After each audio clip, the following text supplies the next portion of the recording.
आज का व्यक्ति इतना अधिक स्वार्थी होता जा रहा है कि अपने स्वार्थ के सामने उसे ईश्वर, धर्म, कर्म, पुनर्जन्म आदि कुछ भी दिखाई नहीं दे रहा। ऐसा व्यवहार करना मानवता के विरुद्ध है। उदाहरण के लिए, एक व्यक्ति ने आम का वृक्ष लगाया। बहुत वर्षों तक उस वृक्ष ने आम खिलाए। जब वह वृक्ष बूढ़ा हो गया, उस पर आम लगने बंद हो गए, तो वृक्ष लगाने वाले व्यक्ति ने सोचा कि अब यह वृक्ष आम तो देता नहीं, तो इसे कटवा देना चाहिए।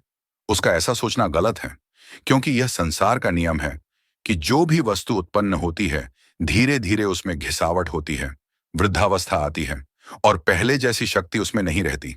इसी नियम के अनुसार अनेक वर्षों तक उस वृक्ष ने उसको आम खिलाए।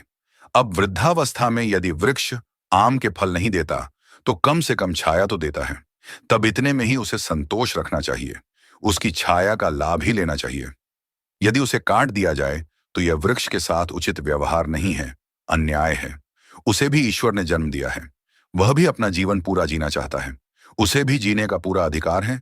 उसमें भी आप जैसी ही आत्मा है, इसीलिए वृद्धावस्था में भी छाया देने वाले जीवित वृक्ष को काटना नहीं चाहिए। ऐसे वृक्ष को काटना अधर्म है। परंतु स्वार्थी लोग इस धर्म अधर्म की परवाह नहीं करते और वृक्ष को काट देते हैं।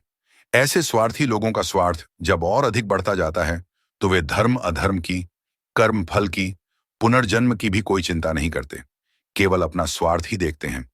यहां तक कि वे अपने वृद्ध माता पिता की भी परवाह नहीं करते। जवानी में उनके माता पिता ने उन्हें बहुत सा धन दिया, संपत्ति दी, पढ़ाया लिखाया, खिलाया पिलाया, बहुत वर्षों तक उनकी सेवा की। अब वे वृद्ध हो गए, अशक्त हो गए, तो स्वार्थी लोगों ने उनको भी घर से निकाल दिया और कहीं वृद्ध आश्रम में या सड़क पर ही छोड़ दिया। ऐसा करना अनुचित और बहुत बड़ा अपराध है। ऐसी नास्तिकता और विकृत मानसिकता से बचें। वृद्धावस्था में माता पिता यदि धन आदि सुविधाएं नहीं दे पा रहे, तो कम से कम अपने जीवन का अमूल्य अनुभव तो आपको दे रहे हैं। उनके जीवन का अनुभव बहुत अमूल्य है। धन से तो उसका मूल्य आंक ही नहीं सकते। जैसे वृक्ष वृद्धावस्था में फल न देकर छाया देता है, उसका भी लाभ है।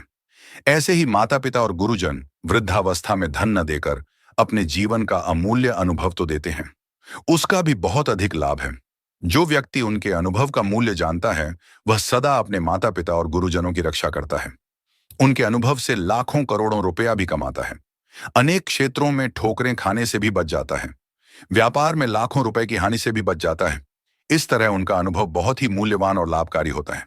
इसलिए हे सज्जनों, आप अपने माता पिता और गुरुजनों की वृद्धावस्था में सेवा और सम्मान अवश्य करें। उनका आशीर्वाद लें। उनके अनुभव से आपको बहुत अधिक लाभ मिलेगा। चेतावनी: और यदि आपने ऐसा नहीं किया, तो याद रखना, कल आपके जीवन में भी वृद्धावस्था आने वाली है।